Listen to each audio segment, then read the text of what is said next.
Hallelujah. Brethren, we thank God and we bless His holy name for our lives today, His guidance and leadership, His protection, and His provision, everything He has done for us today. We want to give Him glory and honor for the life He has preserved in us. Hallelujah. What else can we say? What have we done? What can we do? There is nothing we can do. The Lord is gracious. He has provided for us and taken care of us. Hallelujah.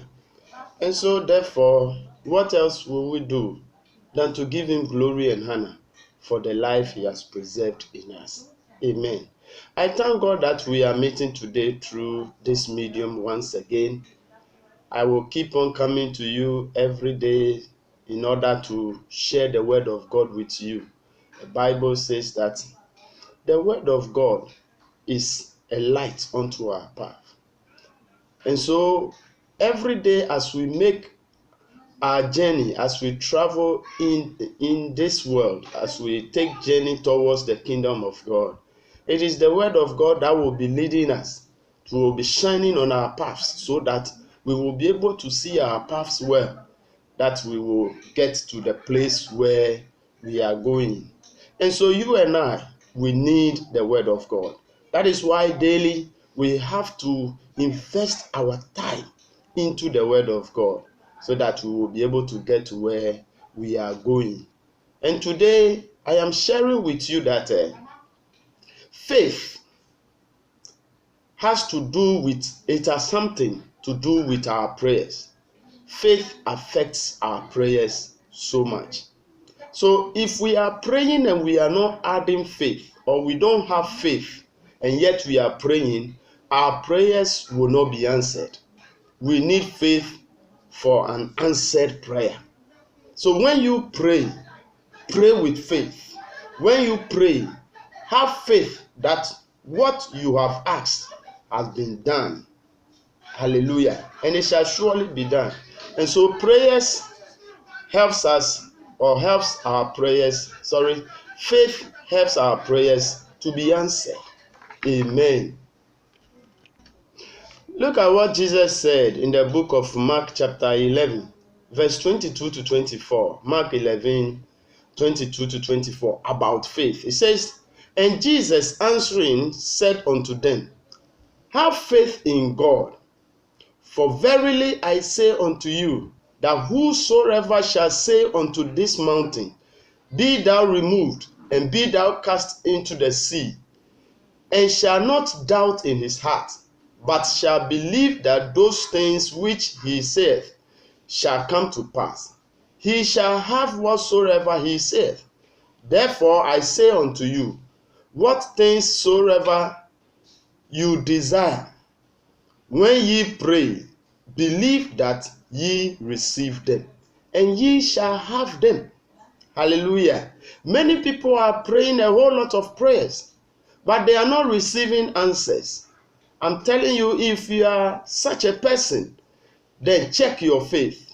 Because people go to pray, and when they come home, they still complain of the problem. They still complain of the things they have placed at the feet of Jesus Christ.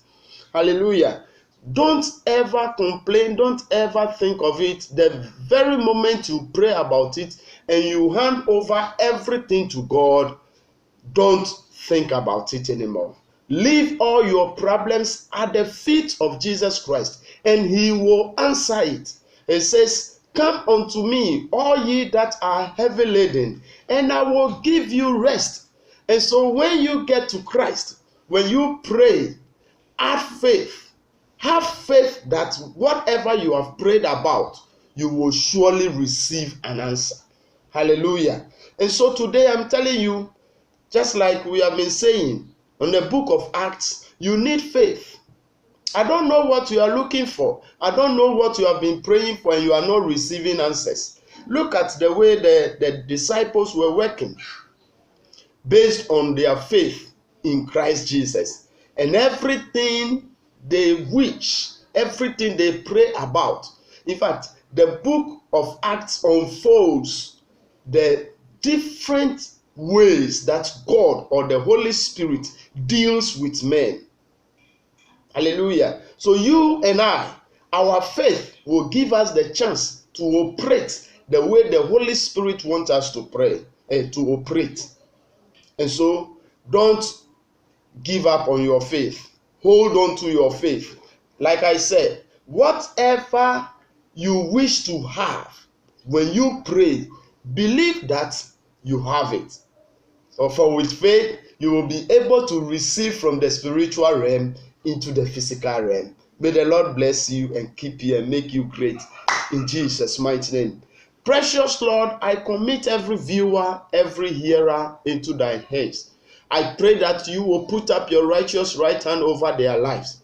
Like I've been praying, Lord, I'm praying that these people, whoever is listening, whoever is watching, may you increase their faith in Jesus' mighty name.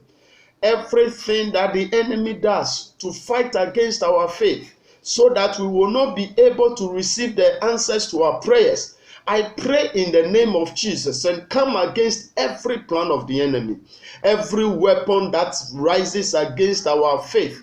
I destroy it in the name of Jesus.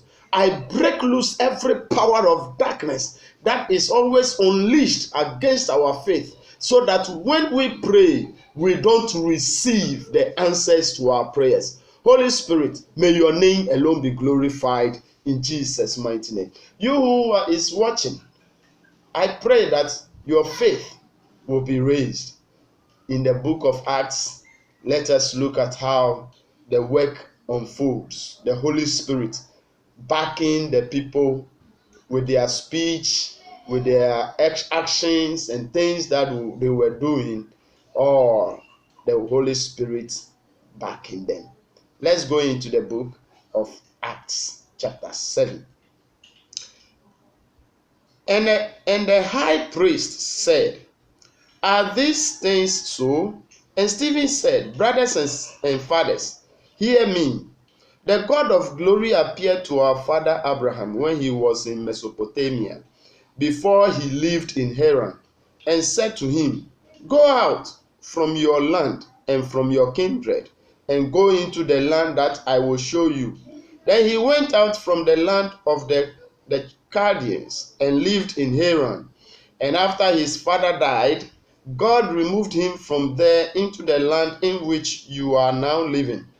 Yet he gave him no inheritance in it, not even a foot's length, but promised to give it to him as a possession and to his offspring after him, though he had no child.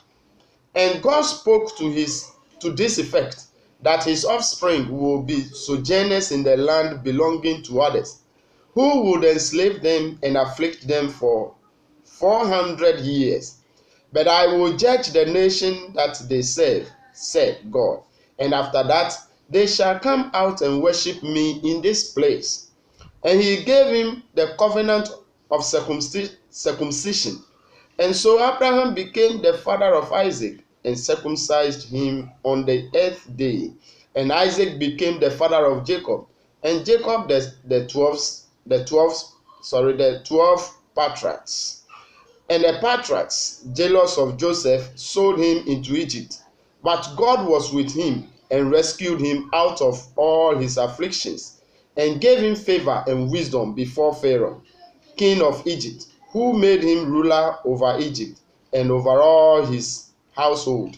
Now there came a famine throughout all Egypt and Canaan, and great affliction, and our fathers could find no food.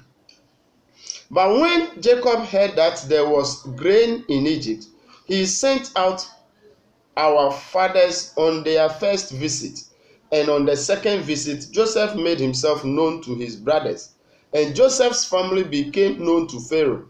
And Joseph sent and summoned Jacob his father and all his kindred, 75 persons in all. And Jacob went down into Egypt, and he died, and he and our fathers, and they were carried back to Shechem and laid in the tomb that Abraham had bought for a sum of silver from the sons of Hamor in Shechem. But as the time of the promise drew near, which God had granted to Abraham, the people increased and multiplied in Egypt, until there arose over Egypt another king who did not know Joseph. He dealt shrewdly with our race and caused our fathers to expose their infants so that they would not be kept alive. At this time, Moses was born, and he was beautiful in God's sight, and he was brought up for 3 months in his father's house. And when he was exposed, Pharaoh's daughter adopted him and brought him up as her own son. And Moses was instructed in all the wisdom of the Egyptians, and he was mighty in his words and deeds. When he was 40 years old, it came into his heart to visit his brothers, the children of Israel. And seeing one of them being wronged, he defended the oppressed man, and avenged him by striking down the Egyptian. He supposed that his brothers would understand that God was giving them salvation by his hand, but they did not understand. And on the following day, he appeared to them as they were quarreling and tried to reconcile them, saying, "Men, you are brothers. Why do you wrong each other?" But the man who was wronging his neighbor thrust him aside, saying, "Who made you a ruler and a judge over us? Do you want to kill me as you killed the Egyptian yesterday?" At this retort, Moses fled and became an exile in the land of Midian, where he became the father of 2 sons. Now when 40 years had passed, an angel appeared to him in the wilderness of Mount Sinai, in a flame of fire in a bush. When Moses saw it, he was amazed at the sight, and as he drew near to look, there came the voice of the Lord, "I am the God of your fathers, the God of Abraham and of Isaac and of Jacob." And Moses trembled and did not dare to look. Then the Lord said to him, "Take off the sandals from your feet, for the place where you are standing is holy ground. I have surely seen the affliction of my people who are in Egypt, and I've heard their groaning, and I have come down to deliver them. And now, come, I will send you to Egypt." This Moses, whom they rejected, saying, "Who made you a ruler and a judge?" This man God sent as both ruler and redeemer by the hand of the angel who appeared to him in the bush. This man led them out, performing wonders and signs in Egypt, and at the Red Sea, and in the wilderness for 40 years. This is the Moses who said to the Israelites, "God will raise up for you a prophet like me from your brothers." This is the one who was in the congregation in the wilderness with the angel who spoke to him at Mount Sinai and with our fathers. He received living oracles to give to us. Our fathers refused to obey him, but thrust him aside, and in their hearts they turned to Egypt, saying to Aaron, "Make for us gods who will go before us. For as for this Moses who led us out from the land of Egypt, we do not know what has become of him." And they made a calf in those days and offered a sacrifice to the idol, and were rejoicing in the works of their hands. But God turned away and gave them over to worship the host of heaven, as it is written in the book of the prophets. "Did you bring to me slain beasts and sacrifices during the 40 years in the wilderness, or, O house of Israel? You took up the tent of Moloch and the stars of your god Rephan, the images that you made to worship, and I will send you into exile beyond Babylon." Our fathers had the tent of witness in the wilderness, just as he who spoke to Moses directed him to make it according to the pattern that he had seen. Our fathers in turn brought it in with Joshua when they dispossessed the nations that God drove out before our fathers.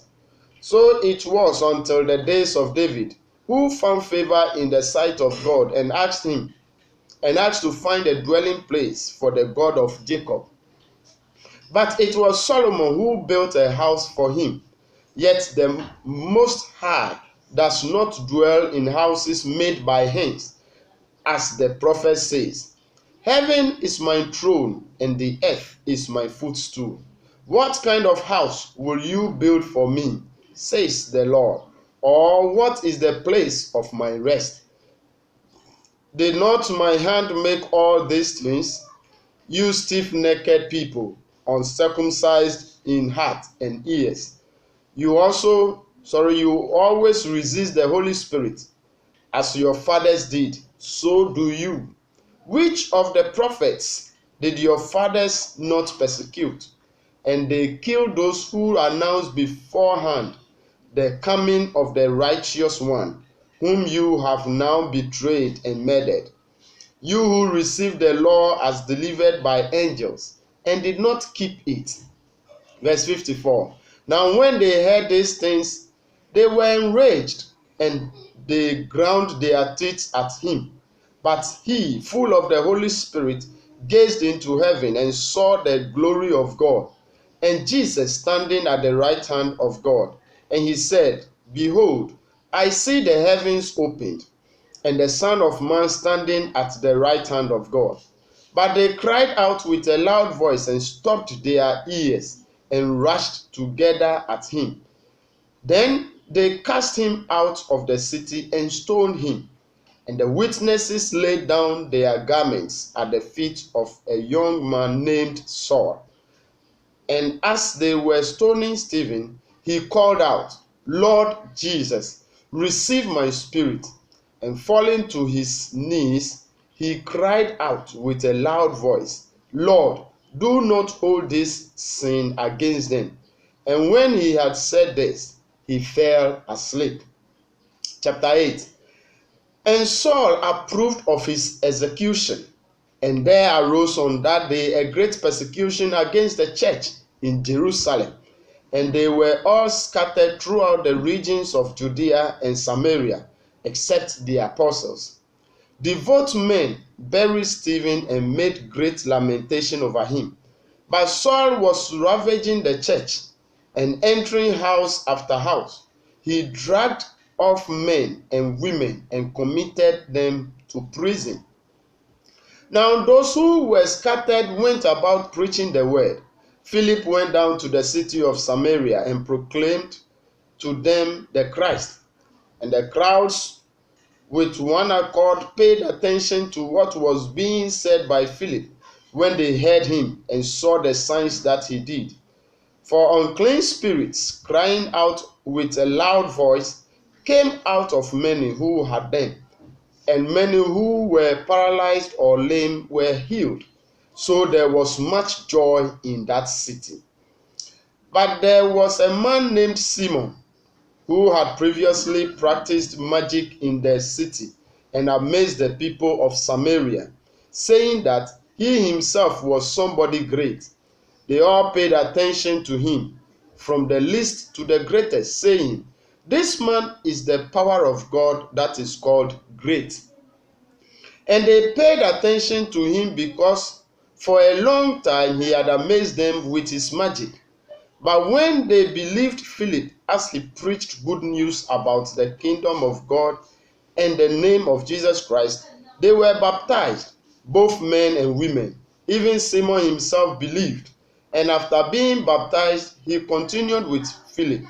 And seeing signs and great miracles performed, he was amazed. Now when the apostles at Jerusalem heard that Samaria had received the word of God, they sent to them Peter and John, who came down and prayed for them that they might receive the Holy Spirit. For he had not yet fallen on any of them, but they had only been baptized in the name of the Lord Jesus Christ. Then they laid their hands on them, and they received the Holy Spirit. Now when Simon saw that the Spirit was given through the laying on of the apostles' hands, He offered them money, saying, "Give me this power also, so that anyone on whom I lay my hands may receive the Holy Spirit." But Peter said to him, "May your silver perish with you, because you thought you could obtain the gift of God with money. You have neither part nor lot in this matter, for your heart is not right before God. Repent, therefore, of this wickedness of yours, and pray to the Lord that, if possible, the intent of your heart may be forgiven you. For I see that you are in the gall of bitterness and in the bond of iniquity." And Simon answered, "Pray for me to the Lord, that nothing of what you have said may come upon me." Now when they had testified and spoken the word of the Lord, they returned to Jerusalem, preaching the gospel to many villages of the Samaritans. Verse 26.